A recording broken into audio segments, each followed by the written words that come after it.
हाँ जी, 12th class for accounts.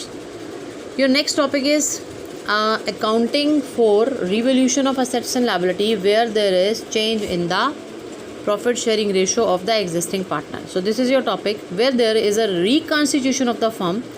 Like one of the reason is change in profit sharing ratio. And what are the other reason? Admission of partner, retirement of partner, amalgamation of firms, death of partner. They all are the reasons of reconstitution of firm. So whenever there is a reconstitution of firm means there is a change in profit sharing ratio. What happens there? There you are to distribute the reserve. Some treatment you have to do yourself, like you have to make revaluation account.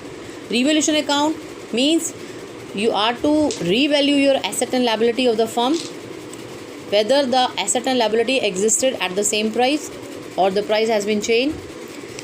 All the reserve given in balance sheet, that is to be distributed among the partners. If there are any fictitious assets given in the balance sheet asset side, that is also distributed among the partners. Then adjustment of capital. If given in the question, then you have to adjust the capital.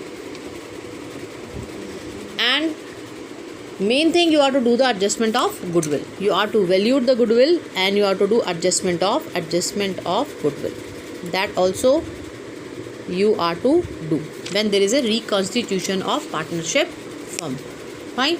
So now adjustment of goodwill you have done, reserve you have distributed, and adjustment of capital also you have that you have to do in the next question. So first of all, revaluation account, that is the first and the prime most part which you have to do for valuing your asset and liability. Like I am doing 34th question for you. Here liabilities are given, capital, journal reserve, creditors. Assets are given, land and building, stock, debtors, cash at bank. Now ABC are partner in the firm sharing profit and losses in the ratio of 2:2:1. On March 31st, 2018, their balance sheet was as follows. Fine. From 1st April 2018, what happened? They decided to share profit and losses in the ratio of 1:2:3. Now there is a change in profit sharing ratio. Change in profit sharing ratio means reconstitution of partnership firm. And for this purpose, the following were agreed upon. What? First of all, goodwill of the firm was valued at rupees 4,50,000. Second, land and building will be appreciated by 20%. Third, capital of the partner will be proportion to their new profit sharing ratio. For this purpose, current account will be opened. Pass necessary journal entries for the above transaction in the books of accounts of the firm. So first of all, you have to make the revaluation account because there is a change in the asset and liability. This is the asset, land and building. The value has been appreciated. So there is an increase in the value of land and building. Remember one thing, whenever there is an increase in the value of any asset, then that asset will be debited and revaluation account will be credited. This rule you have to always remember, that whenever any increase in value of asset, every time it will be fixed asset. Fine. Otherwise, current asset can be there. There can be increase in the value of current asset can be. That treatment is also do in revaluation account. But some of the time that can be current asset, but many of the time it will be fixed asset. So, like in this question, land and building has been increased, so land and building always be debited because increase, that is why debited. So what will be credited? Revaluation account. Revaluation account will be credited. Why credited? Because revaluation account is a nominal account. So with the increase in the value of asset, it indicates the profit. अगर land and building की value बढ़ेगी तो इसका मतलब profit हो रहा है, तो प्रॉफिट कहाँ दिखाएंगे? रिवोल्यूशन अकाउंट की क्रेडिट साइड में। वजह, रिवोल्यूशन अकाउंट नॉमिनल अकाउंट है। रूल क्या है? Debit all expenses and losses and credit all income and gain. ठीक है, चाहे आपकी करंट एसेट में इंक्रीज डिक्रीज हो, चाहे आपकी फिक्स एसेट में इंक्रीज डिक्रीज हो, आपने रिवोल्यूशन अकाउंट को ही डेबिट या क्रेडिट करना है इसके साथ। ठीक है, अच्छा जी। अब अगली बात, करंट एसेट की भी किसी भी आइटम में इंक्रीज डिक्रीज हो सकता है। ठीक है, पर अभी मोस्ट ऑफ द क्वेश्चन में आपको फिक्स एसेट में मिलेगा अभी स्टार्टिंग में। हाँ जी, इसके बाद नेक्स्ट है आपकी बात, अगर लैंड एंड बिल्डिंग की वैल्यू डिक्रीज हो जाती, लैंड एंड बिल्डिंग की वैल्यू अगर डिक्रीज हो जाती तो क्या करते? लैंड एंड बिल्डिंग को क्या करते? क्रेडिट। क्योंकि जब एसेट की वैल्यू डिक्रीज होती है तो हम उसको क्या करते हैं, क्रेडिट। तो लैंड एंड बिल्डिंग को हम क्या करते हैं, क्रेडिट। और यहाँ किससे करते हैं, रिवोल्यूशन अकाउंट। डेबिट का उसको करते हैं रिवोल्यूशन अकाउंट। अब लैंड एंड बिल्डिंग एक एसेट है, उसकी वैल्यू डिक्रीज हो रही है। Decrease in the value of asset indicates loss to the firm. So loss को कहाँ दिखाएंगे, रिवोल्यूशन अकाउंट की डेबिट साइड में। रिवोल्यूशन अकाउंट क्या है हमारा, नॉमिनल अकाउंट, तो उसकी डेबिट साइड में हम इस लॉस को दिखाएंगे।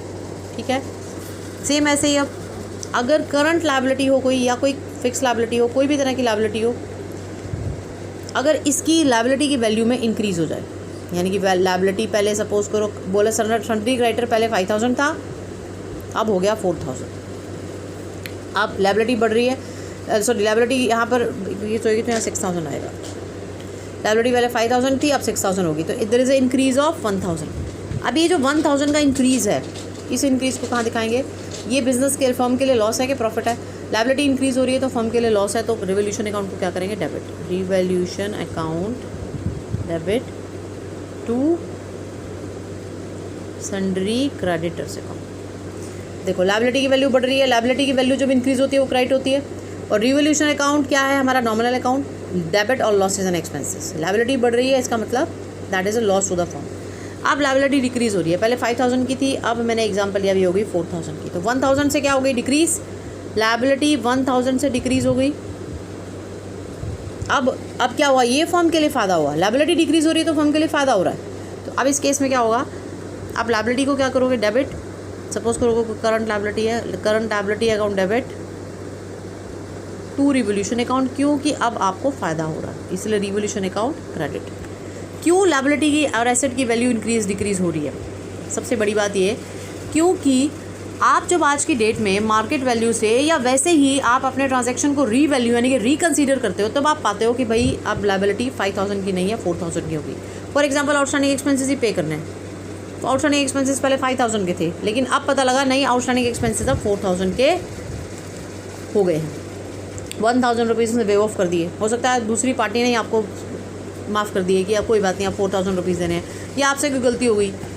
ठीक है, तो अब इस केस में इंक्रीज़ डिक्रीज़ जब भी हो रहा है लायबिलिटी के अंदर, तो उस केस में क्या हो रहा है कि आपकी वैल्यू लायबिलिटी की डिक्रीज़ हो रही है। तो ड्यू टू एनी रीज़न आपकी लायबिलिटी अगर डिक्रीज़ हो रही है, रीज़न कुछ भी हो सकता है, उस केस में अगर आप डिक्लेयर करते हो कि मेरी लायबिलिटी डिक्रीज़ हो रही है, तो आप इसकी एंट्री रिवोल्यूशन अकाउंट से करोगे। रिवोल्यूशन का पर्पज़ यही है भाई, दोबारा सोचना लैंड एंड बिल्डिंग के बारे में, हर एसेट लायबिलिटी के बारे में दोबारा सोचना।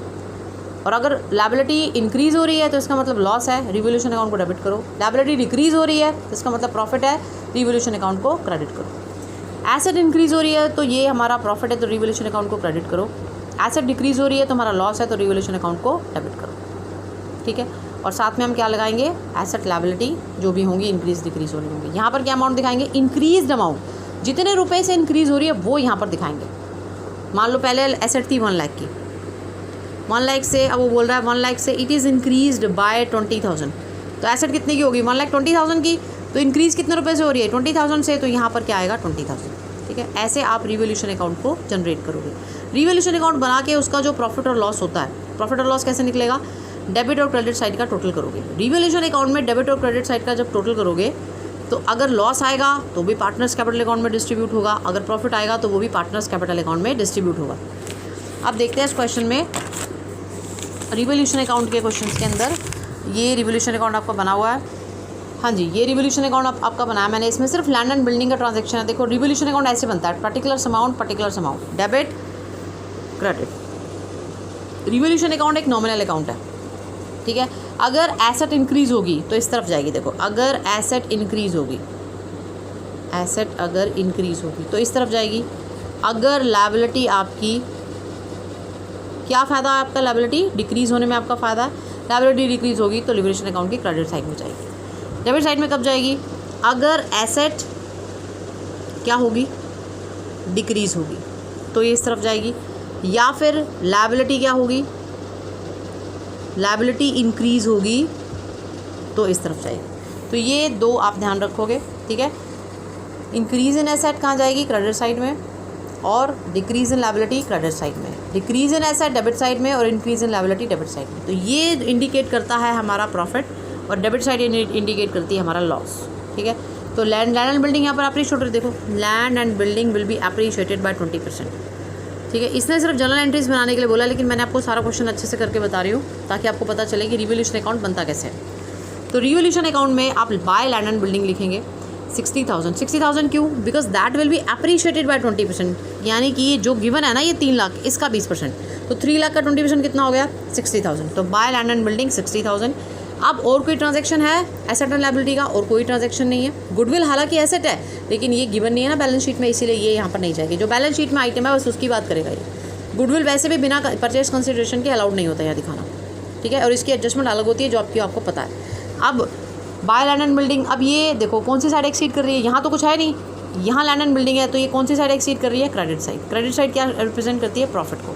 तो ये प्रॉफिट अब किस में डिस्ट्रीब्यूट होगा? बैलेंसिंग करोगे। बैलेंसिंग कैसे करते हैं? जो अमाउंट यहाँ लिखा होता है उसको दूसरी तरफ डाल देते हो, बैलेंस हो गया। दोनों तरफ 60,000 आ गए, बैलेंस हो गया। टू पार्टनर्स कैपिटल अकाउंट, और 60,000 को किस रेशो में बांटोगे? In old ratio. Old ratio में इसको पार्टनर्स में डिस्ट्रीब्यूट कर दोगे, ठीक है। 60,000 को डिस्ट्रीब्यूट करोगे। ओल्ड रेशो इस क्वेश्चन में गिवन है 2:2:1।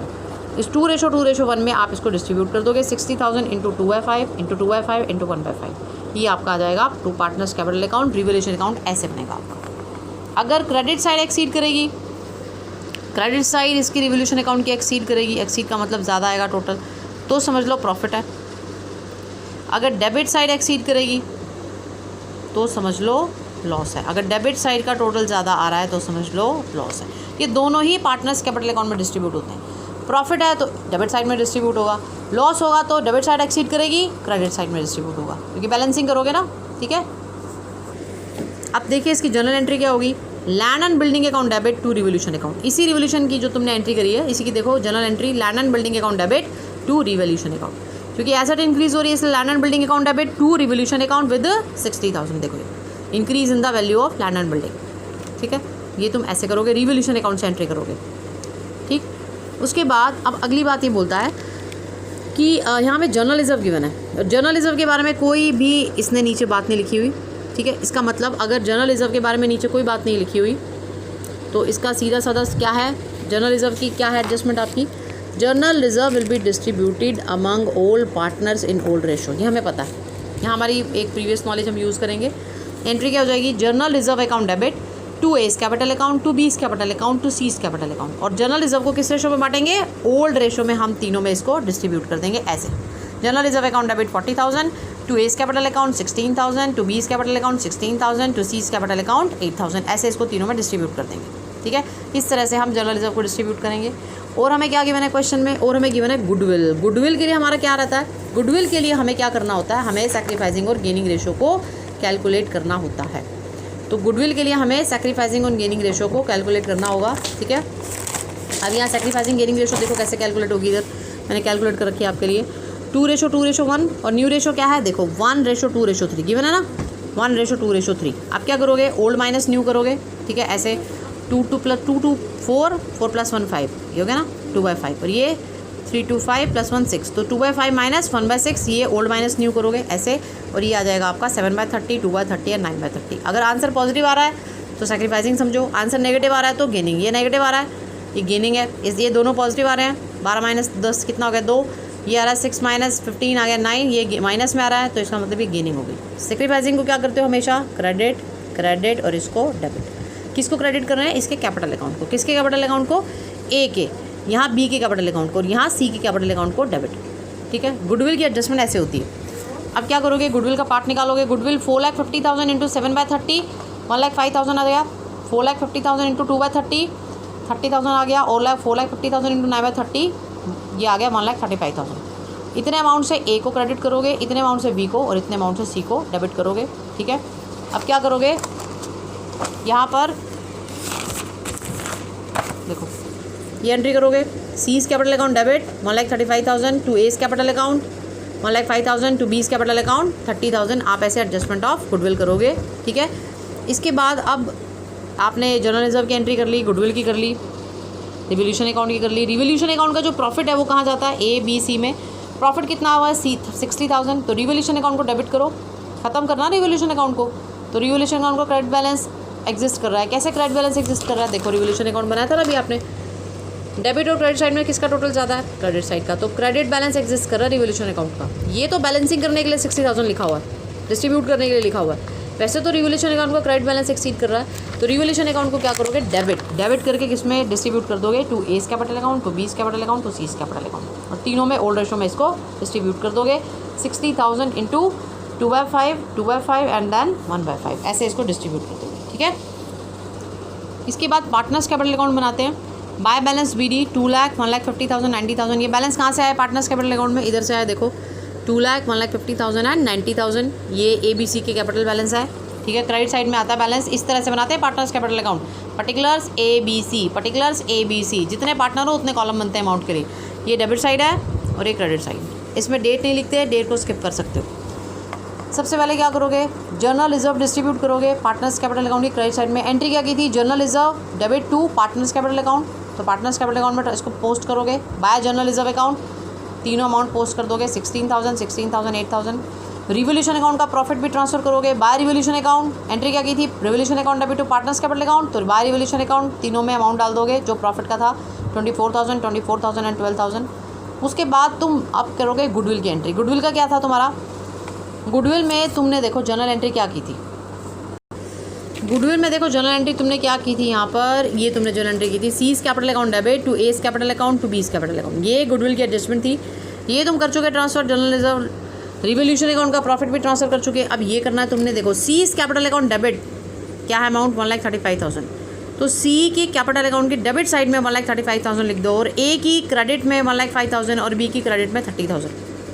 पहले अमाउंट डाल दो, फिर पर्टिकुलर्स में लिख लेना जो लिखना है। तो सी की कैपिटल अकाउंट डेबिट करो 1,35,000, ये देखो सी की कैपिटल अकाउंट को क्रेडिट कर दिया 1,35,000 से, वो क्योंकि आपको पता होता है सी का एंटी जो है वो सी के अकाउंट में जाता है। बेसिकली 3 लेजर एक साथ बने हुए हैं, तो जब सी की बात कर रहे हो तो सी की क्रेडिट साइड, सी की डेबिट साइड में to A's capital account to B's capital account ये पोस्टिंग कर दोगे।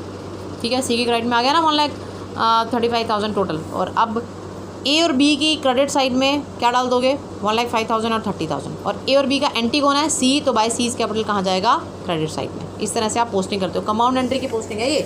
फिर से देखो, सीज कैपिटल अकाउंट डेबिट 1,35,000, 1,35,000 सी की डेबिट में जाएगा, लेकिन कैसे, बाइफरकेट हो गए 1,05,000 और 30,000, इस बाइफरकेशन में जाएगा। देखो 1,05,000 ये आ गया तुम्हारा, हाँ ये देखो यहाँ पर आ गया तुम्हारा 1,05,000 और 30,000, और यहाँ पर ए और बी में कितना आएगा, क्रेडिट साइड में 1,05,000 and 30,000 by C's capital account, और यहाँ क्या आएगा, टू एस कैपिटल अकाउंट और टू बीस कैपिटल अकाउंट। ये कंपाउंड एंट्री सीख लेना अच्छे से। सारी हमने चीज़ें डाल दी हैं, अब हम बैलेंस निकालेंगे। ये सारी आइटम प्लस कर दोगे तो 3,45,000, ये सारी आइटम प्लस कर दोगे तो 2,20,000। ठीक है, और अगर आप ये यहाँ पर बैलेंस इस तरफ आ रहा है, ये बैलेंस आ रहा है 25,000, और ये कौन सी साइड एक्सीड कर रही है, इसकी डेबिट साइड एक्सीड कर रही है, तो यहाँ आ जाएगा बाय बैलेंस सीरीज। ज़रूरी नहीं होता कि बैलेंस यहाँ पर आए, यहाँ पर भी आ सकता है, ये आ रहा है आपके सामने, नीचे टोटल कर दोगे। ठीक है, उसके बाद अब ये क्या बोलता है, क्वेश्चन में बोलता है ये capital of the partner will be in proportion of their new profit sharing ratio, for this purpose current account will be open. Capital जो इसकी कैपिटल है, उसका जो बैलेंस है, उसको न्यू प्रॉफिट शेयरिंग रेशो में डिस्ट्रीब्यूट करो। न्यू प्रॉफिट शेयरिंग रेशो क्या है, 1:2:3, तो 1:2:3 में इसको डिस्ट्रीब्यूट करो। पहले आपको कैपिटल के बैलेंस निकालने होंगे, जो कि अभी अभी आपने निकाले। ये आपने कैपिटल के बैलेंस निकाले, ये देखो ये निकाले ना बैलेंस, ये देखो ये बैलेंस निकाला ए का, ये बी का और ये सी का, ये तीनों के बैलेंस निकाले। इन तीनों के बैलेंस निकाल के आपको क्या करना होगा, आपको इसको ए बी सी तीनों में न्यू प्रॉफिट शेयरिंग रेशो में डिस्ट्रीब्यूट करना होगा। ठीक है, न्यू प्रॉफिट शेयरिंग में जब इसको डिस्ट्रीब्यूट करोगे तब आपका एडजस्टमेंट ऑफ कैपिटल होगा। यानी कि आपने 3,45,000 ए का क्रेडिट बैलेंस प्लस बी का क्रेडिट बैलेंस 2,20,000, सी का डेबिट बैलेंस, सी का डेबिट बैलेंस आ रहा है। भाई डेबिट बैलेंस कैसे आ रहा है, क्योंकि ये साइड एक्सीड कर रही है इसलिए डेबिट बैलेंस आ रहा है, तो ये डेबिट बैलेंस यानी कि इन तीनों को प्लस करोगे। 3,45,000 क्रेडिट बैलेंस, ठीक है, ये प्लस होगा। ये ए का है, ये बी का है, ये सी का है। ये ए का क्रेडिट बैलेंस है 3,45,000, ये बी का क्रेडिट बैलेंस है 2,20,000, ये सी का डेबिट बैलेंस है 25,000। तो अब ये माइनस होगा, डेबिट बैलेंस माइनस होता है और क्रेडिट बैलेंस प्लस होते हैं। तो आपकी टोटल कैपिटल कितनी आ गई, 5,40,000। 5,40,000 को किस में डिस्ट्रीब्यूट करने के लिए बोला है, 5,40,000 को न्यू प्रॉफिट शेयरिंग रेशो में उसने डिस्ट्रीब्यूट करने के लिए बोला है।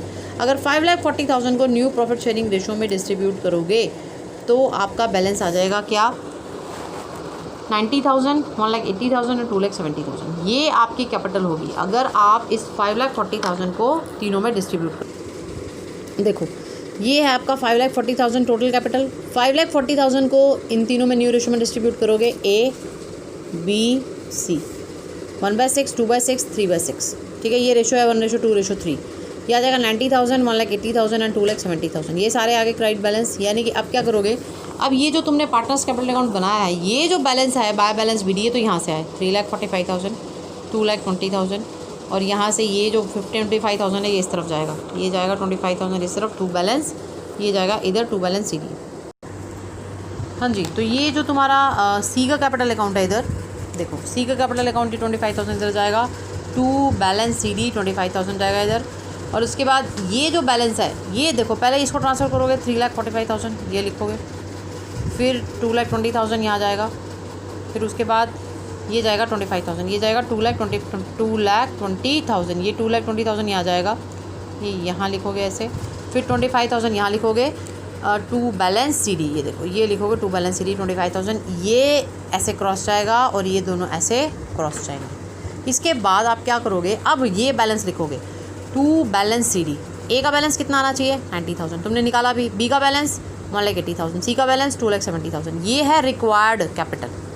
और तुम्हारा कितना आ रहा है, A का 3,45,000, B का 2,20,000, होना चाहिए 90,000। देखो कितना अननेसेसरी ज़्यादा ही आ रहा है, होना चाहिए कितना 1,80,000, कितना आ रहा है 2,20,000, ये भी ज़्यादा आ रहा है। इसका C का पंगा है, C का कितना आ रहा है 25,000 डेबिट बैलेंस, यानी कि C क्रेडिटर बनने की जगह, क्रेडिट बैलेंस दिखाने की जगह डेबिट बैलेंस दिखा रहा है। और जबकि C का कितना आना चाहिए क्रेडिट बैलेंस 2,70,000, यानी कि बाकी का पैसा ये लेके आएगा। जो बाकी का बैलेंस होता है इसको करंट अकाउंट में डालते हैं। अब पहले A की बात करें, होना चाहिए 3,45,000, हो कितना रहा है 90,000, होना चाहिए 90,000 सॉरी, हो कितना रहा है 3,45,000, तो बैलेंस कितना आ जाएगा 2,55,000। कहाँ डालोगे, टू A's करंट अकाउंट, 2,55,000। कैसे आया 3,45,000 माइनस 90,000, ये आया 3,45,000 माइनस 90,000, 2,55,000 A's करंट अकाउंट में। यानी कि अभी बोला नहीं जाता पार्टनर को कि देखो हो क्या रहा है, पार्टनर की कैपिटल आ रही है 3,45,000, जबकि होनी चाहिए 90,000, तो बाकी का पैसा पार्टनर निकाल के ले जाए, 2,55,000 निकाल के ले जाए पार्टनर। लेकिन ऐसा नहीं करते, ऐसा तभी करते हैं जब क्वेश्चन में बोला जाता है। अगर ये बोलता कि भाई कैश अकाउंट में निकाल के ले जाए वो, तो निकाल के ले जाता, 2,55,000 एक्सेस अमाउंट था, 2,55,000 को निकाल के ले जाता। लेकिन इसने क्या बोला, करंट अकाउंट में दिखाओ, दिखा रहे हैं 2A's current account, 2A's current account, यानी कि अब A का करंट अकाउंट एग्जिस्ट करेगा। अब B का भी कितना है कैपिटल, B का है 2,20,000, होना कितना चाहिए सिर्फ 1,80,000, तो कितना एक्सेस है 40,000, ये कहाँ चला जाएगा 2B's करंट अकाउंट। ठीक है, ये भी कैश में निकाल के नहीं जाएगा, क्योंकि इसने बोला है कि आप इसको करंट अकाउंट में दिखाओ। अगर ये ना बोलता तो मैं एंट्री कर देती टू कैश अकाउंट, ये निकाल के ले गया अपना पैसा। ठीक है, लेकिन इसने बोला है करंट अकाउंट में दिखाओ, इसलिए मैं करंट अकाउंट में दिखा रही हूँ। सी देखो कितने मजे में है, C का बैलेंस होना चाहिए भैया 2,70,000, जबकि इसका तो डेबिट बैलेंस आ रहा है 25,000, यानी कि ये दोनों अमाउंट मिला के यानी कि कितना हो गया 2,95,000। ये अपने घर से लेके आएगा, इसको आना चाहिए अपने घर से लेकर इसकी कैपिटल मेंटेन करने के लिए। लेकिन इसको भी नहीं बोला गया कि आप कैश में लेके आओ, तो इसलिए बाय C's करंट अकाउंट। तो C का करंट अकाउंट डेबिट बैलेंस हुआ ये, ठीक है, और A और B का करंट अकाउंट क्रेडिट बैलेंस हुआ, जो कि एग्जिस्ट करेगा किस में, बैलेंस शीट में। ठीक है, अब इस क्वेश्चन में बोला इसने कि only pass the journal entries to the about transaction. Partners capital account बनाने के लिए बोला नहीं गया, लेकिन मैंने फिर भी आपके लिए बना दिया। देखो बिना कैपिटल अकाउंट बनाए आप क्या करते हैं, goodwill plus journal reserve plus revolution profit, ये तीनों और प्लस इनके बैलेंस, इन सारों को प्लस कर लेते। यहाँ पर जो आपकी गुडविल है C में से माइनस होगी, क्योंकि यहाँ पर ये क्या हो रही है, डेबिट।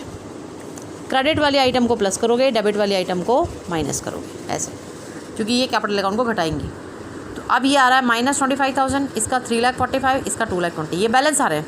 ये बैलेंस निकाले थे ना, देखो यहाँ निकाले थे ना बैलेंस, 3,45,000, 2,20,000 और इसका 25,000। ये देखो कैपिटल अकाउंट में ऐसे दिखाते हैं, और बिना कैपिटल अकाउंट के अगर दिखाना हो तो आप इस तरीके से दिखाते हो। इसके बाद अब तुम्हारी कैपिटल कितनी बन गई टोटल, 3,45,000 प्लस 2,20,000 माइनस 25,000, कितनी बन गई 5,40,000। ये दोनों प्लस करके माइनस करके, डेबिट बैलेंस है ना इसलिए माइनस होगा 5,40,000। 5,40,000 को तीनों पार्टनर्स कैपिटल में, इसको तीनों पार्टनर्स कैपिटल अकाउंट में डिस्ट्रीब्यूट करोगे, 5,40,000 इंटू 1/6, 5,40,000 इंटू 2/6, 5,40,000 इंटू 3/6, तभी आपको पता लगेगा कि रिक्वायर्ड, ये आपकी निकली रिक्वायर्ड कैपिटल कि कितनी होनी चाहिए। अब ये होनी चाहिए वाली यहाँ दिखाओगे, 3,45,000 एग्जिस्टिंग है और होनी कितनी चाहिए 90, तो बाकी बैलेंस कितना आया इसका, क्रेडिट बैलेंस आया 2,55,000। इसको क्या लिखोगे, एज करंट अकाउंट।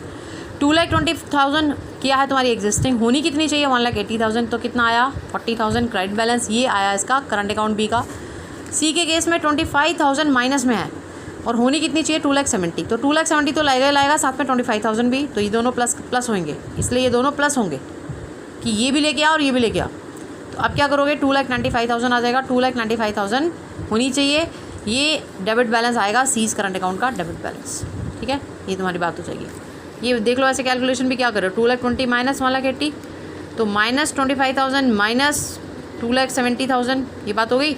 तो माइनस माइनस क्या हो गया प्लस, तो 2,95,000 आ गया। ठीक है, ऐसे समझ लो, या फिर ये समझ लो कि बी सी तो है पहले ही नेगेटिव बैलेंस दिखा रहा है, आना चाहिए 2,70,000, तो पहले जो नेगेटिव दिखा रहा है इसको भी पॉजिटिव करेगा और साथ में ये पैसा भी लेके आएगा, तो 2,95,000 सी का करंट अकाउंट होगा। करंट अकाउंट क्यों खोलते हैं कि भाई अभी बेचारों के पास अगर पैसे नहीं है तो कोई बात नहीं, करंट अकाउंट में डाल देते हैं, लेटर ऑन धीरे धीरे ये लाते रहेंगे और करंट अकाउंट बैलेंस अपने आप धीरे धीरे कम होते रहेंगे। और ये आपके एडजस्टमेंट ऑफ कैपिटल होगी, C's current account debit 2,95,000, to A's current account 40,000, to B's current account 2,55,000। ठीक है, ये आप इस तरह से कंपाउंड एंट्री पास कर सकते हैं। ठीक है, ये तुम्हारा क्वेश्चन है, मैंने पार्टनर्स कैपिटल अकाउंट भी बना दिया तुम्हारे लिए, और बिना पार्टनर्स कैपिटल अकाउंट के अगर ऐसी सीधी एडजस्टमेंट दिखानी है तो वो भी बता दी। देखो, अगर आप इसकी इंडिविजुअल एंट्री करोगे तो क्या होगी, A's capital account debit to A's current account, B's capital account debit to B's current account, ये जितना भी बैलेंस था आपका करंट अकाउंट का जो भी आपने निकाला है, 2,25,000 ए के लिए और 40,000 बी के लिए, और सी के लिए C's current account debit to C's capital account with 2,95,000, ये एंट्री होगी। ये देखो, इससे इंडिविजुअल एंट्री पास करोगे तो ये होगी, और अगर आप ऐसे कंपाउंड एंट्री पास करते हो तो ये आपस में इसको देखो अपने आप बैलेंस इक्वल आ रहा है, ये 2,55,000 40,000 एंड ये 2,95,000। वैसे आपको कायदे से ये इस तरह से इंडिविजुअल एंट्री पास करनी चाहिए, ए की, बी की और सी की, इस तरह से आपको इंडिविजुअल एंट्री पास करनी चाहिए। ठीक है, तो ये एक जनरल एंट्री आप और करोगे। ठीक है, ट्रांसफ़र कर दोगे करंट अकाउंट में। समझो इस चीज़ को कि भाई ए का जो बैलेंस है वो 3,45,000 आ रहा है कायदे से, लेकिन तुम्हें कितनी चाहिए 90,000, तो जो ये एक्सेस अमाउंट है इसको फिर कहाँ डाल दो, इसको वापस करने की जगह किस में डाल दो, ए के करंट अकाउंट में, क्रेडिट साइड में। तो एंट्री क्या हो जाएगी, A's capital account debit to A's current account, और इसमें बी में आ कितना रहा है बैलेंस 2,20,000, आना कितना चाहिए 1,80,000। तो अब क्या करोगे, 40,000 जो एक्सेस आ रहा है इसको कहाँ डाल दो, बी के करंट अकाउंट की क्रेडिट साइड, बीस कैपिटल अकाउंट डेबिट कर दो to B's current account, B का बैलेंस कम कर दो ना कैपिटल का। सी के केस में देखो दिक्कत है, क्योंकि सी का डेबिट बैलेंस आ रहा है तो, और 2,70,000 की कैपिटल होनी चाहिए। अब क्या करोगे, सी को करंट अकाउंट को क्या कर दोगे debit, C current account debit to C's capital account with 2,95,000 कि अब सी का करंट अकाउंट डेबिट है, सी का करंट अकाउंट डेबिट है मतलब कि सी का जो बैलेंस है वो डेबिट बैलेंस है, यानी कि सी को इतना पैसा लाना है अभी और बिजनेस में, लेटर ऑन धीरे धीरे ले आएगा। करंट अकाउंट खोलते ही इसीलिए है कि ताकि कैश का प्रेशर एकदम से पार्टनर्स पे ना आए। ठीक है, ये तुम्हारा 34वां क्वेश्चन है। ठीक है, इसको ये करोगे।